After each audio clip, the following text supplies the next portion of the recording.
Dragan Huterer from Michigan. So Dragan got his PhD in 2001 in Chicago working with Mike Turner. He then did postdocs at Case Western and in Chicago again before moving to Michigan in 2007. So Dragan's worked on basically all topics in cosmology as far as I can tell. And today he'll be telling us about the mysteries of the large angle microwave stuff. Thanks very much. Thank you for the kind introduction, and my pleasure to be here. This is my first time at CITA, even though I have a lot of family, one member of which is actually here in Toronto, but I've never been at CITA before. I also apologize, I'm clogging your day. I'm part of the talks that are taking up most of today as far as I can tell, and in particular to a few Perimeter Institute people who are suffering through two of my talks in 2 consecutive days. Sorry to do that to you, but at least I'm going to talk about something else today. Yesterday at PI I talked about non-Gaussianity, and today something I started working on my first postdoc when I was at Case Western Reserve University, which you can tell by looking at the list of my principal collaborators. And this is mysteries and various so-called anomalies on the large angle microwave sky. Just for a very basic introduction, here we have the timeline history of the universe, starting from the Big Bang until today. And what's really, of course, amazing about this is that we know more about some of the early epochs, arguably, than we do about the present-day universe, in particular, Big Bang nucleosynthesis and recombination. But a particularly interesting time is recombination, when photons have been released. They've been coupled to electrons up to that time, and then electrons and nuclei combined into atoms that enable photons and radiation to free stream. And to first approximation, the next thing that these photons hit were our detectors today. At the time, the universe was 1,000 times smaller. That was 300,000 years after the Big Bang. Temperature was 3,000 Kelvin. Today, of course, temperature is about 3 Kelvin. And that radiation was uniform to 1 part in 100,000. However, the anisotropies or inequalities in the radiation have been measured starting in 1992 with the Kobe experiment. And nowadays, they are very accurately measured. These are the most famous measurements by the WMAP experiment that from 2003 have been providing these very exciting results. And these are fluctuations in 1 part in 100,000 that we are seeing on the sky. Roughly speaking, characteristic size of these cold and hot spots is about 1 degree on the sky. And like I said, the contrast in temperature is about 100,000. The galactic plane, this is galactic coordinates. Galactic plane has been cleaned out of these maps. But you can see maybe a little bit of a remainder of the galaxy still to be able to see. But certainly outside of the galactic plane, we can observe readily the primordial CMB. Now, something that every cosmologist knows, that this cosmic microwave background has been used to probe cosmology, and it's been called cosmic Rosetta Stone because from it you can measure cosmological parameters. In particular, you can measure temperature on the sky, and statistical quantities that you form out of these temperature coefficients ALM are called multiple CL. Each L corresponds to a scale. Roughly L is equal to 1 over theta, where theta is angle in radians. So as you go to the right on this graph, L increases and angle, resolution goes down. And what you see here is theoretical prediction from the best fit cosmological models with dark matter and dark energy. And you can see very accurate measurements from WMAP, extremely accurate. And there are other experiments that pick up in these scales. And then you can see the cosmic variance, which is just sample variance at large scales where we run out of samples in the sky. Now, of course, everyone's seen this, and very exciting measurements that are being done with this. Cosmological parameters measured to a few percent, and you don't have to look at the details. And then many more exotic quantities like Gaussianity, running of the spectral index, parity violation, and so on. They have all been constrained using this. But one thing to keep in mind is when these measurements are done and these quantities used, you have to rely on the assumption of statistical isotropy, which is the fact that the universe looks on average the same in every direction you look. So this is a principle that cannot really be proven out of some first principle, but it's observed to a good accuracy, and we use it, and that's how you're able to average over different directions in the sky and obtain constraints. So you assume statistical isotropy, and in that limit is when these coefficients CL give you all information that there is to be had in the CMB. So a general question I'm going to pose is, how does the universe look at its largest observable scales? and test statistical isotropy. And I'm going to motivate overview some concurrent findings one after another, then introduce multiple vectors. That's going to take me a little bit to the tangent to this. Come back and discuss alignments and lack of power that have been observed, various explanations, and then future prospects. Now, in terms of low power on large scales, I will come back to this a lot more in a few minutes. But basically, this is a very grainy photo from Spergel WMAP year 1 paper. This is angular correlations. It's a function of angles. So this is Tn T of n prime when n dot n prime is equal to cosine theta. I didn't write that down. As a function of theta. So this is on largest scales. And I don't know why degrees disappeared here. This is 60 degrees on the sky. This is 0. And this is 180 degrees. This is what standard theory predicts. And what they observed in WMAP year 1 is that only 0.2% of simulations have that much power or less. I'm going to come back in a few moments. So let me not spend any time on this. Other things have been discussed by various authors. For example, some of the ones that first noticed this is if you look at the largest structures in the sky in multipole space. So this is a quadrupole, it's L of 2. This is a octopole, L of 3, and this is hexadecapole, L of 4. These two, quadrupole and octopole, are aligned with each other. And also, octopole is unusually planar. It turns out you can talk about planarity of the quadrupole, but you can talk about planarity of the octopole. Now, it turns out planarity of the octopole is about 1 part in 20 likely. And alignment of the quadrupole octopole is about 1 part in 60. So if you think these are independent, maybe you can multiply them and get 1 part in 1,000. So this is what people have discussed about 5 years ago. So the galaxy covers like some very large fraction of this, right? Right, galaxy is here.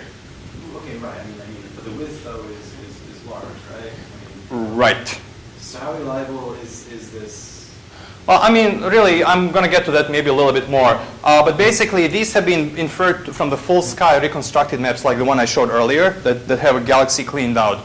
Then you have to ask the question, how reliable is that? And there are sort of two camps on that. So maybe let me get to that in a little while, because it'll be the exact same question I'll ask. But I guess maybe a very short answer is that if you believe those CLs, the angular power spectrum as published and as used for cosmological parameters, then you should believe these, because they come from the same type of full sky reconstruction. But let me come back to that in a little while, because that issue is a little bit complex. So anyway, the good point here is that, as Neil noticed, there's of course the galaxy cut, and you have to reconstruct what's inside the cut in order to get these pictures. That's one thing to note here. Then another thing, I'm just listing here that people have talked about just to set stage. One of the things is north and south power asymmetry. This is the north, and then you have to decide around which equator. So this is the north ecliptic, and particularly plane divides these the most sharply. So this is southern ecliptic, this is northern ecliptic plane of the sky. So these are two halves of the sky. And you can even see by eye that south has more power than the north. You can see that on this graph that's a bit hard to read. This is a total power is a dashed. Dotted line is south, and solid line is north. And maybe if you stare for this for a while, you can see that north has less power than the south. The evidence for that is only about 2 sigma, so it's not something to jump about. But anyway, people have written about that. And notice that extends from up to a multiple of 40. So this is scales of 5 degrees and larger on the sky. And I'm not claiming that these are related, nor that any of them is particularly. And here's the one that's taken surprisingly a large amount of publicity. Has gotten the cold spot. So I'm actually just, I think this morning I found that the cold spot has its own Wikipedia page on which there are updated results. And this paper I wrote, actually, I found it on Wikipedia. This is my first contact with Wikipedia, as this was listed there. So I was very excited about that. But the cold spot has been talked about a lot.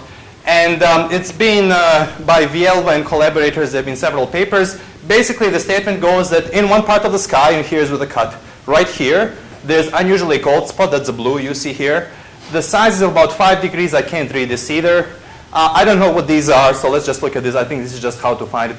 So this is a spot. It doesn't look very impressive, but if you try to search for it with wavelets, Mexican spherical head wavelets, then you find that in only 0.5% of the skies or less, if you assume Gaussian random, would you find a spot this cold or colder.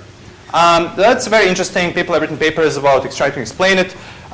One thing that's a bit ugly here is that why would there be a there's nothing special about 5 degrees. And my undergraduate student Ray Jung and I recently wrote a paper where we showed that if you try searching for that spot with functions other than spherical Mexican hat wavelets, for example, a top hat, which are just flat filters in real space, then you don't find this spot at all. You don't notice it. But you could argue that these are especially good for finding features. So that issue isn't settled, but certainly one view could be that there's no cold spot period. For those of you who care about this, there's also been a statement in the literature that if you look in a galaxy survey called NVSS, it's a radio galaxy survey, at the same location as the CMB, there's also a cold spot in the galaxies, which is to say under density. And that thing is for sure not there.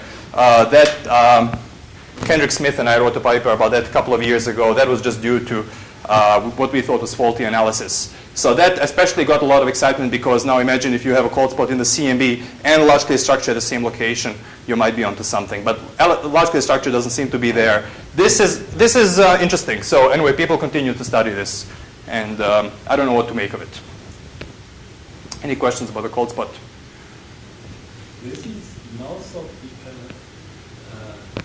this is in the northern sky or southern sky? So this is galactic south, but I mean in the equator.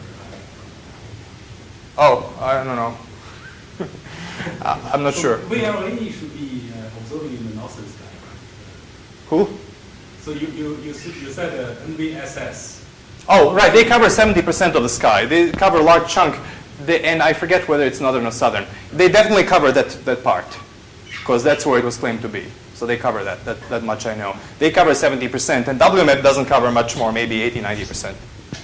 So is the tower asymmetry from this thing? Oh, right. So then people say if you fill in the cold spot, maybe you change the power asymmetry. It has relation to this. They, for example, are, yes. Yeah, that might contribute to the power asymmetry. But anyway, so, okay, now, so what's the general, how do we test statistical isotropy? And for example, some things that you take for granted, it's really depressing to see how they fall apart if you drop the assumption of isotropy. And for example, if you take average of the temperature in two directions in the sky that are separated by an angle theta, this is a quantity I showed already.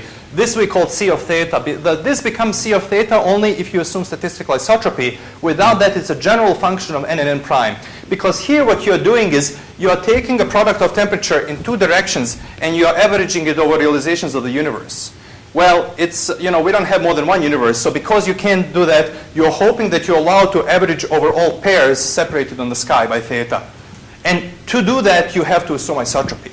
But if you don't assume isotropy, you only have one sample of T of n times T of n prime. So then you're really in a tough situation if you don't. And so it's harder to test isotropy, but people do that.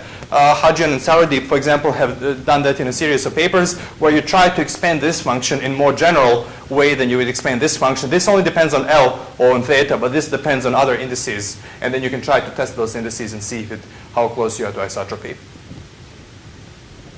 Any questions about that? So testing isotropy can be done. It's not necessarily easy. And in my opinion, it's been surprisingly people have done less of it than you'd think. Especially given that large-scale structure surveys go back at least 20, 30 years. And tests of isotropy, you don't find too many of them. Now, let me take a little bit detour and talk about a mathematical tool that's good to study isotropy in the universe, which is called multipolar vectors. And it goes to this paper that I wrote with Craig Copy and Glenn Starkman, 2004. And basically, if you expand temperature in spherical harmonics, then you have these coefficients ALM that describe temperature and isotropy on the sky. Then if you square those coefficients and sum over m, you get the CL. So I talked about this already. However, there's alternative expansion of ALM, YLM at a fixed L. So at a fixed L, this temperature, you can expand this way, but you can also expand in a product of a scalar times L unit vectors. So at any given L, you have L unit vectors in a scalar. Well, in terms of degrees of freedom, at least, this makes sense because each unit vector has two components. They're theta and phi.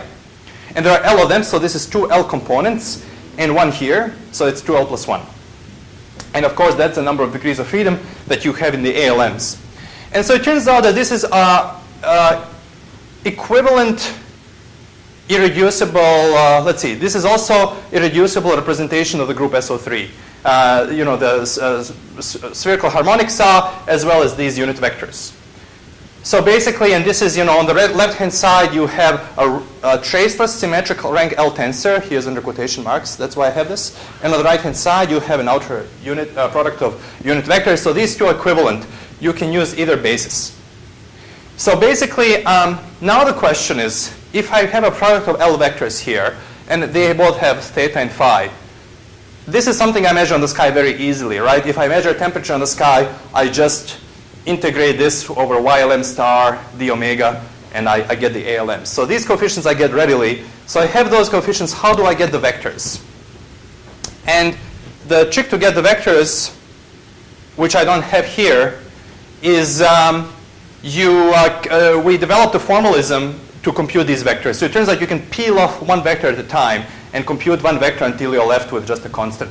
So starting with these coefficients ALM, you can basically get unit vectors. And they are uniquely, needless to say, this is unique. So this is mathematically well-defined way to define direction. If you ask yourself, how do I define directions in the sky? Because these are not really directions, right? These are some functions that have depend on theta and phi and so on. This is how you define directions. And so to make headaches smaller, it's a bit painful to compute them, but we have a publicly available code that can be run easily. It's a C code, and you can run it, and you feed in the temperature and these things, and you get the vectors out.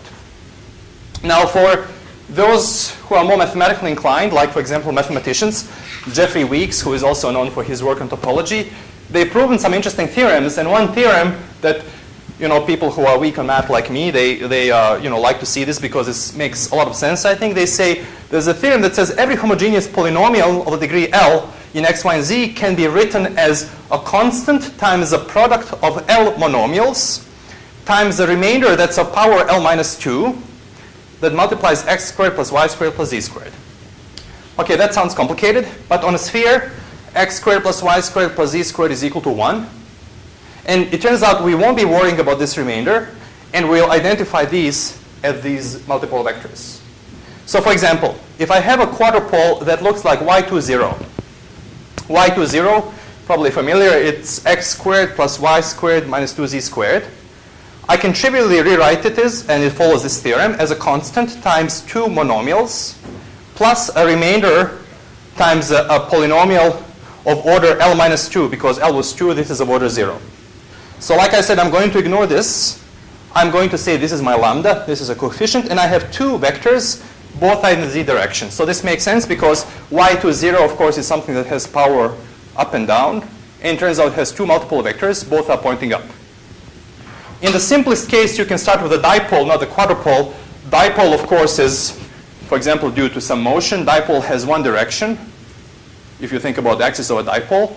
And sure thing, in the dipole, a dipole looks like, this is your generic dipole.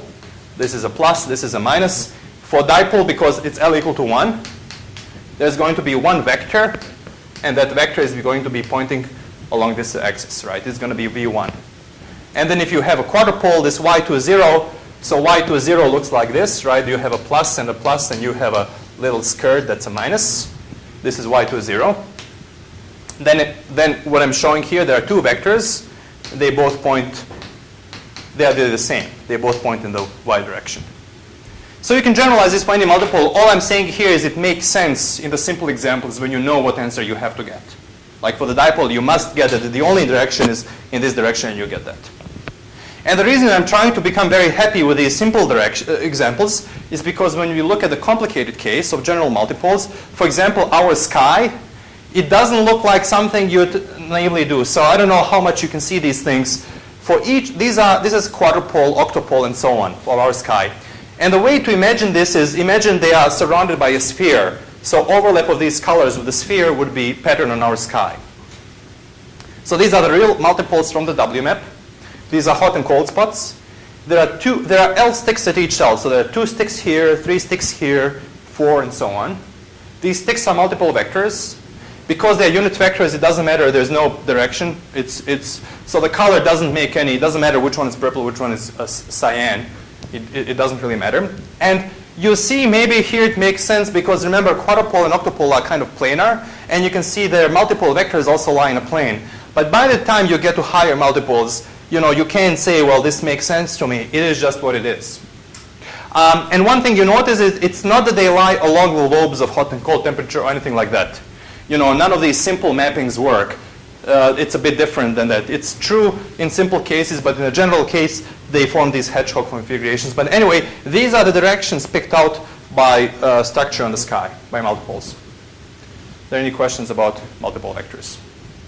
Is the length of the vector like? They're unit vectors. There's no length. So here, I see what you're asking. Here's why there's no length. Because remember, you are wondering about the power in that multiple. The power is hidden in this thing. So whether you have a large quadrupole, low octupole, whatever, that's all here. And this is only the direction. So you're separating only the direction of this thing. And the power, you can work with the power too. But if you say, I have a high power, low power, vectors don't care about that. They're only telling you about direction and not the amplitude. But is there maybe a related question? What is the physical interpretation of the, you split it into the part that's a product of dipoles and then the part that's homogeneous or order elements too? Yes, I'm going to show the best example I have on the next slide. Intuitive. I don't know if that's going to be sufficient, but okay, let me do that unless there are other questions. So here's the best explanation I've heard of. And let me just tell you immediately that these are the multiple vectors, these directions. So how can you get a dipole? To get a dipole, you bring two monopoles, positive and negative. You bring them close to each other, and you have a dipole form. But you have a choice of the direction along which of the direction of the dipole, along which you bring them together. And if you take gradient of a monopole along the direction, you get a potential of a dipole. So you have down potential. Now, how do you create a quadrupole?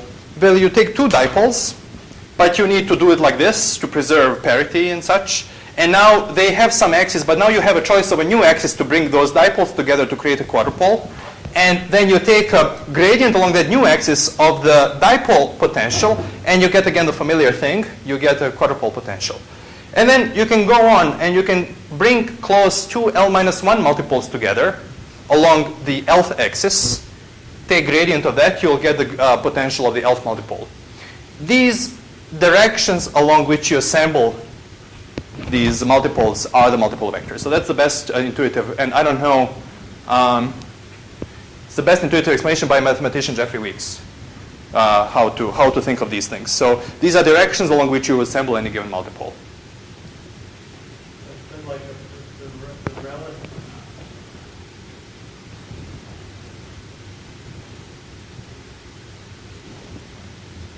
And does that explain how to interpret what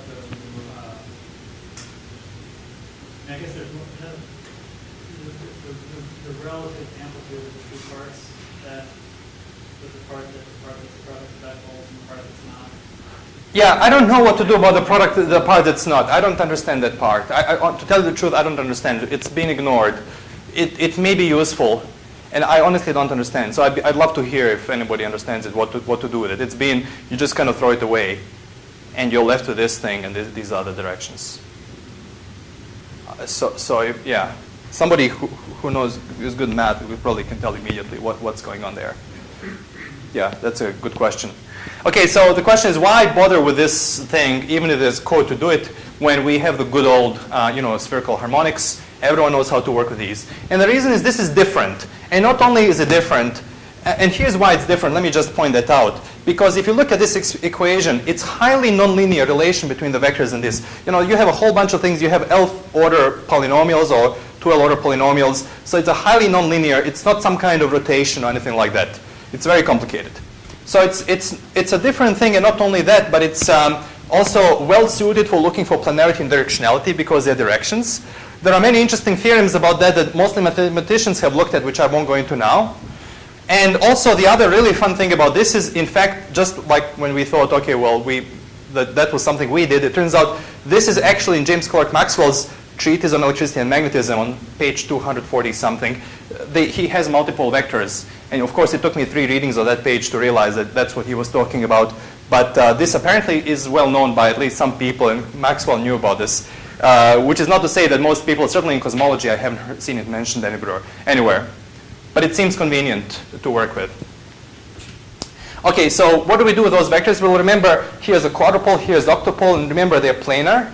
Well, that means that their multiples lie in planes. So if you have multiple vectors in a plane, you take a cross product. All of them are going to point in the same direction or the opposite, but that doesn't matter. So you have two multiples, you cross product, you have they're normal. Sorry, two multiple vectors I meant. And here you have three multiple vectors. So you can take the following normals: 1, 2, 1, 3, and 2, 3. So you have three normals here. Does that make sense? So here's already how I know that quadrupole forms only one plane, but octupole forms three planes. And it turns out those three planes are all close to each other. And so here's sort of the main picture of our findings of these alignments. So this is the quadrupole plus octupole. So these are special in a way that they are the largest multiples on our sky, the largest scales that we probe in the CMB. This is again from those clean maps. Don't worry about all the lines. I have a little too much here. I didn't know how to get rid of it. This is a temperature pattern, and this is the ecliptic plane. This is a plane trajectory of the sun. So these are the multiple vectors are mostly in these planes, and those normals I mentioned.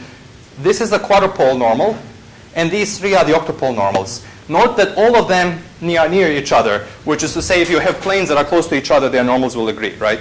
So this is what we are seeing here. And not only are they close, but they are also close to the ecliptic and as well as the dipole. Dipole is direction of motion of Earth and WMAP through the CMB rest frame. So it's this closeness of them as well as closeness to the ecliptic direction that we've noticed, as well as the fact that ecliptic also seems to thread nicely or very carefully between the big hot and cold spot in the CMB. What do you mean the galaxy? I'm sorry? The galaxy?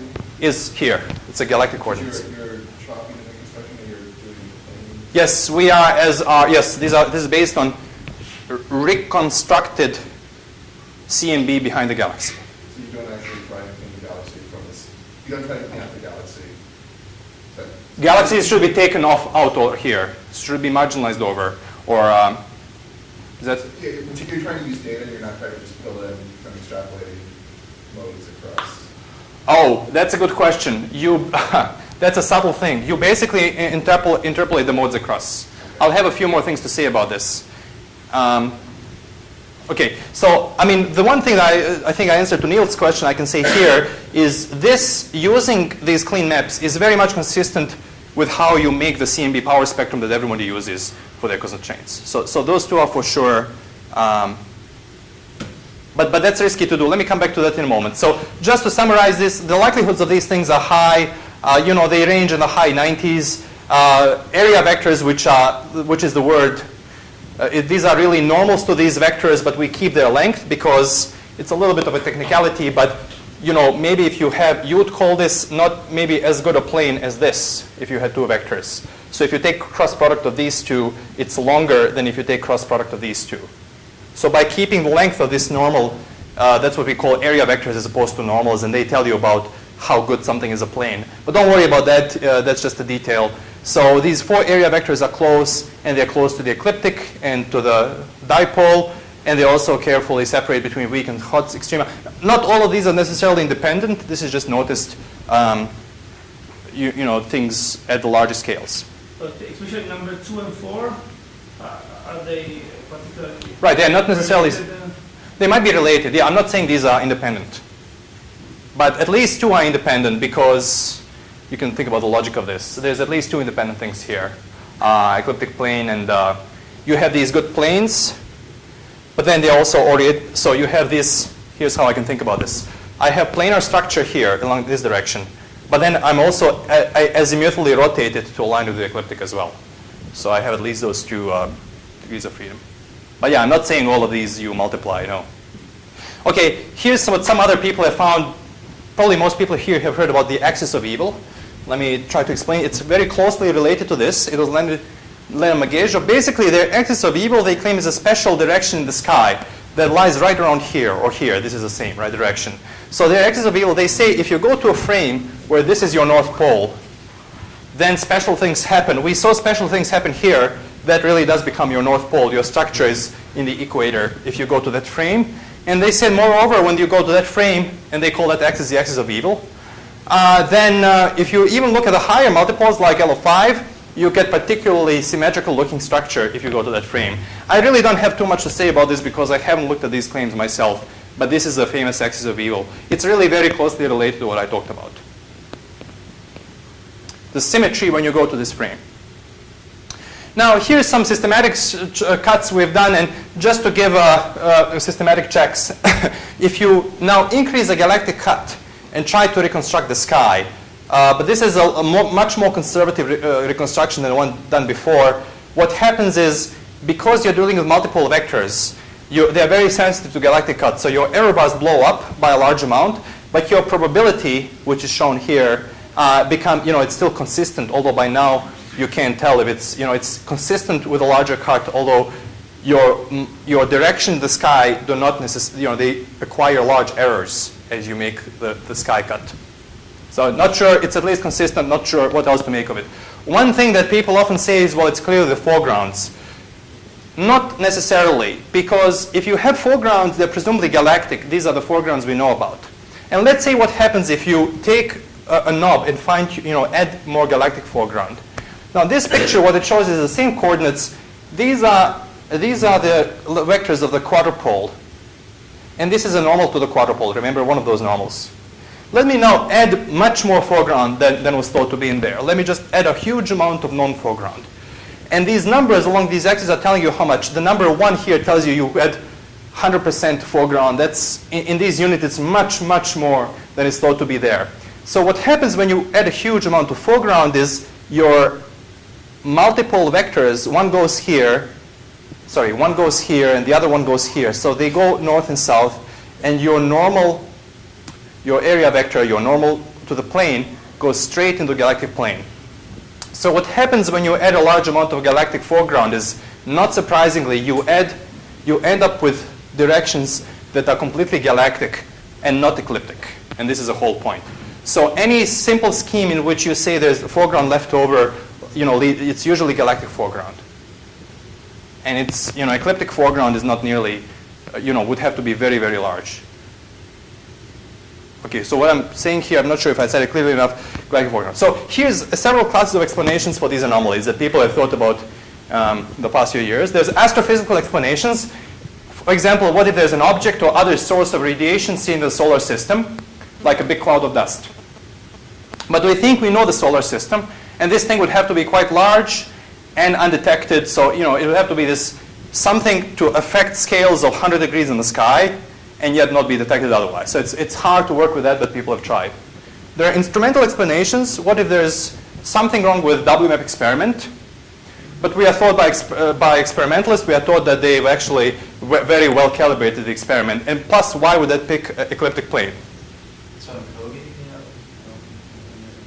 is this also seen in Kobe? Yeah, Kobe is so noisy that these results are consistent with Kobe, but you can't tell any more than that. It's just very noisy. At least the versions of Kobe maps that I got from Ben Van Veld have been very, very noisy. So the results are kind of all over the place, just because there's, it's inconclusive for Kobe.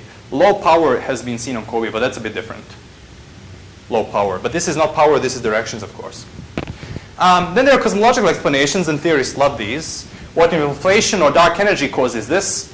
And this is most exciting. But why would the physics pick out the ecliptic plane, for example?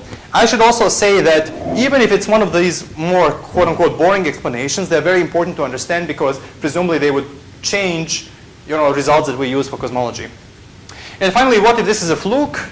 I mentioned that there are several things. Each one of these might be 0.1% or so likely. So the special thing about these things is these are alignments on largest observable scales, not some scale of 17 degrees, but largest observable scales. And they seem to talk to the ecliptic, which is a special direction in the sky, because experiment has to avoid the ecliptic in order to observe the CME sky. So these are arguments against why it would be a fluke, but of course it could be. You can't rule it out mathematically. So here's some examples for explanations, and let me say immediately they all fail. But this is the one, I thought this was a very clever proposal by Tom Crawford, who is an experimentalist at University of Chicago. He works on South Pole Telescope. He said the following: what if the observed temperature that you see in your detector is equal to the true temperature plus some leakage coefficients due to nonlinearity of the detector. Well, if you're an instrument, what you see on the sky is a dipole. So if you have dipole, then you have dipole squared and dipole cubed. So dipole squared has a quadrupole component, and dipole cubed has an octupole component in it. And the one thing that you get very nicely from this is you automatically get alignments in this axis of evil frame, in the dipole frame, because you have leakage from the dipole. So if you have these leakage coefficients picked out, you could actually create, so this would argue the quadrupole and octupole we see are purely systematic due to this leakage of the dipole, and the cosmological quadrupole and octupole are, for example, very small. So this is how you create alignments in this direction for free. The reason this doesn't work is very mundane. We are told that leakage due to nonlinearity of the detector has to be much smaller than these numbers that we need here. So it's just simply ruled out from what people think, how much they understand the detectors. Another example is completely theoretical, so on the other end of spectrum. What if you have quintessence field, dark energy, with a potential that may be some cosine potential? And what if you have a gradient in the field, so a field that has a gradient along some axis that you pick ahead of time? Well, via the integrated Sachs-Wolf effect, then this gradient can be modulated into the CMB and isotropy. And so if you pick your coefficients carefully, you might be able to affect a range of multiples. Admittedly, this is a bit contrived, right? You explain one anomaly by introducing some certain things like gradient, but this you can make to work, although obviously it's not super pretty. The one general thing to keep in note here is that schemes where you add power to the CMB generically don't work. And the reason they don't work is that you have intrinsic CMB, and on top of that you get some extra thing, like for example a foreground. And remember, this has to be pretty low. The power has to be lowish on large scales. So if you're adding something, generically you increase the power. So this original power had to be even lower than what you observe. So if this is low, this has to be even lower so that when you add something, you get the observed thing. And so this can be quantified different ways. Here's an example to show. So you observe something that's low. You pay another penalty that you also have to cancel certain things because intrinsically you observe these coefficients ALM that are not close to 0, but you end up something that's actually low power, so close to 0. So you have to cancel things in a way to end up what you observe. I think the first thing I mentioned might be more clear. You just, when you add power, generically likelihood is against you to begin with. But Newton argues that the texture, which is the sum of two things, does generically end up with a single coarse spot in the sky, right? Yeah, I'm not sure how texture works, but some of these schemes, I'm not sure if it's texture, they make it win at higher multiples. But at low multiples, they usually lose in their probability. But if they are fitting to smaller scales, then they pick up enough smaller scales to be good fit. But on large scales, generically they lose out on large scales alone. So I know for Bianchi models that's what happens. I'm not sure about texture. I think the one advantage, they localize object with a blip in the sky, so they don't have low multiple effects. Right. They fit better. They are rare events that only happen once. They are generically like that. I'm not saying it's a good explanation, but they do happen to get around both of these things because they don't have statistical isotropy in the same sense that they're very on Gaussian. But they fit smaller features in the sky, right? Not these very large features. Is that right? Textures? They are good for things like cold spots. Right. So that's smaller features is more naturally explained by texture. Right. That's one difficulty with these very large scale alignments. You need something that's going to modify on 100 degrees, not on 5 degree scales. But I thought you said that it doesn't come to things like the power asymmetry and all that because these small scales do come to all the other scales. Right. Then you are this gray regime, right? Okay. Yeah. So anyway, the point being, people have played with these, and turns out, then again, the generally multiplicative modifications can work. So this is not when you add power to intrinsic. This is when you multiply. I don't know if I'm going to go through this example, but if you have your physical model that's going to multiply the intrinsic temperature with a pattern, then likelihood has generically better chance of working out. But of course, you have to look at it example by example. Okay. Oh, and this is the best. There's modulation has been fit to WMAP 1 to 3 data. Let's see, I don't know, I guess I didn't plan. So let me, maybe last part of my talk, let me just mention briefly something that's been, so that was alignments. There's alignments missing power, and you'd think they are unrelated because alignments is directions and power is just how much. So let me talk about the missing power. That's the fuzzy graph I showed in the beginning from Kobe. That's been updated to WMAP and WMAP 1 first year and 5th year and so on. From WMAP first year data, what we've noticed is you can discount this Q bed map. It's very noisy. If you look at the V and W, which are two bands that you trust, you see that the power is quite low, above 60 degrees, and maybe departs a little bit here. And that's been quantified by Spergel et al. Be 0.2% likely. Notice, however, that's not the same as these other cases. So if you take the CLs or the full sky maps that we've used in other applications, then you don't get such low power. Let's see, this graph, it's not very well seen. So let me go to WMAP 5 year, where this result became even stronger. So if you take, again, V and W, then, so these are just the observed CMB outside of the sky cut. You get something that has very close to 0 power, except on very large scales. And if you take these full sky maps, or if you take power obtained from the CMB spectra, then you get something that's not quite that close to 0. So let me clarify what I mean here. So first of all, what's unusual here is not that this is so far away from this model, but it's very, very close to a new model, which is a model with 0 power on large scales. So here's what I mean exactly by what are the probabilities. So this is a statistic that everyone's been using. So lambda CDM theory predicts 50,000 in this statistics, and it's in units in microkelvin to the 4th. And that's standard prediction.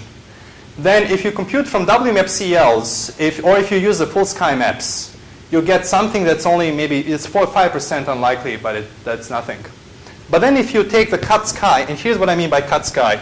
You take the sky, and you make the cut, right? You're not going to observe here.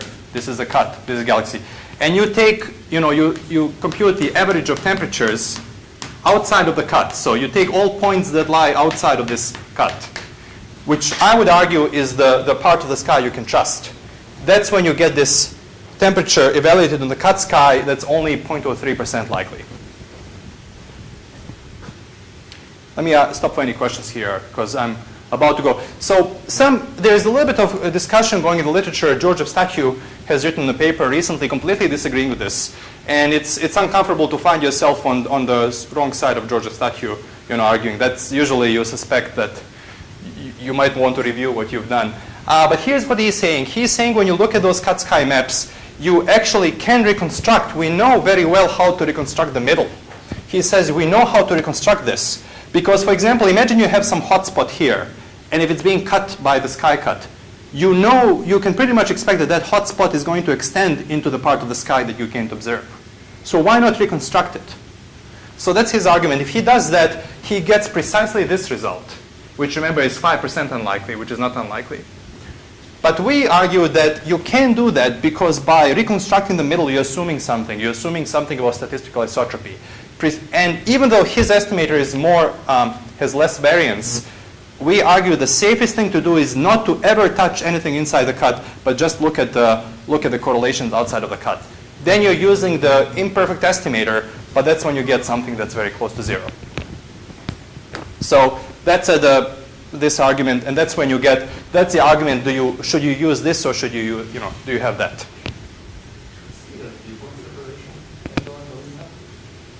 A resolution is quarter of a...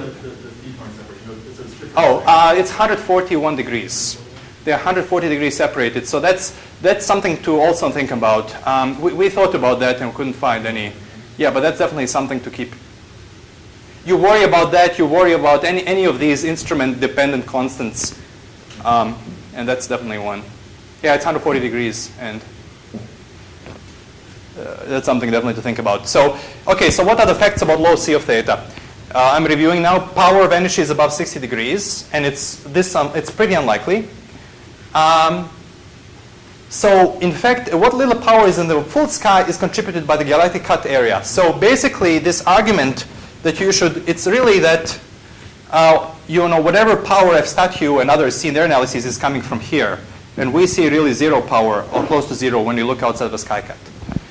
Starting from CLs, then, so now the question is, okay, how unlikely is this? So if I treat my CMB power spectrum an equalizer, how many CLs do I play with to get such low power? It turns out this is the first 5 CLs, which is, I think, impressively high number.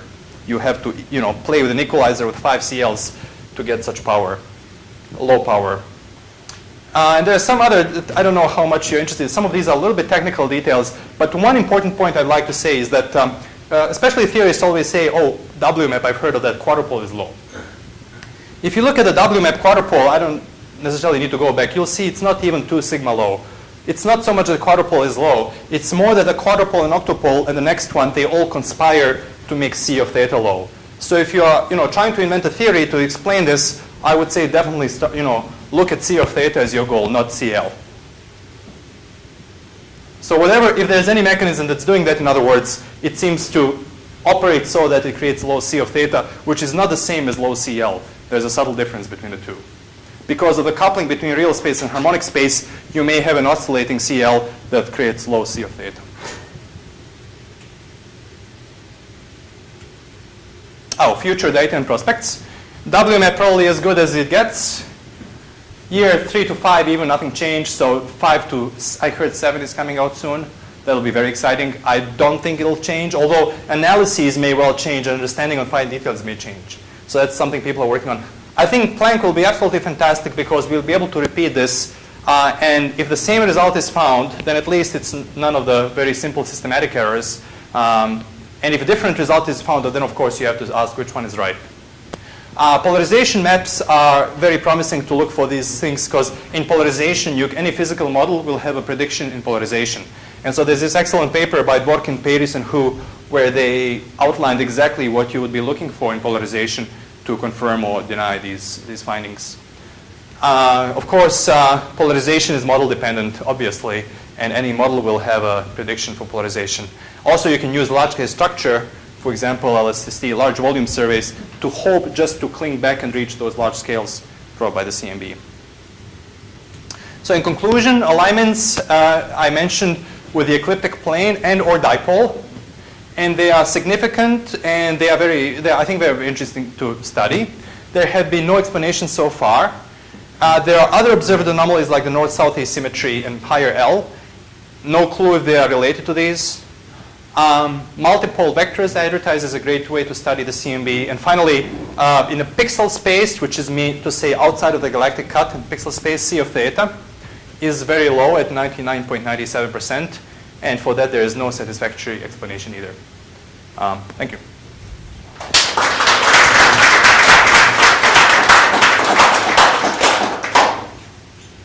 So do you have an estimate of how many things you've looked at in large scales that came out normal?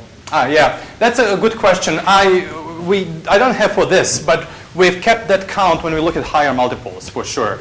Okay. So clearly, if you're claiming something is funny with multiple of 17, come on, you'd better.